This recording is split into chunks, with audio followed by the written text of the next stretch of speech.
సరస్సులోని చేపలు, తాబేళ్లు, చిలుకలు అందరూ ఆమెను ఎంతో ప్రేమించేవారు. ఒకరోజు భారీ గాలివాన వచ్చింది.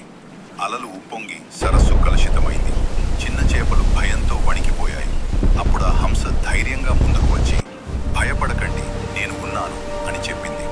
తన బలమైన రెక్కలతో నీటిని చీల్చుకుంటూ చిన్న చేపలను సురక్షితమైన చోటుకు చేర్చింది. తాబేళ్లకు కూడా మార్గం చూపింది. వాన ఆగిన తరువాత సరస్సు మళ్లీ ప్రశాంతంగా మారింది. అందరూ హంసను కృతజ్ఞతతో చూశారు. ఆమె అందం మాత్రమే కాదు, దయగల హృదయం కూడా ఉన్నదని అందరూ గుర్తించారు. ఆ రోజు నుంచి హంస సరస్సు రక్షకురాలిగా మారింది.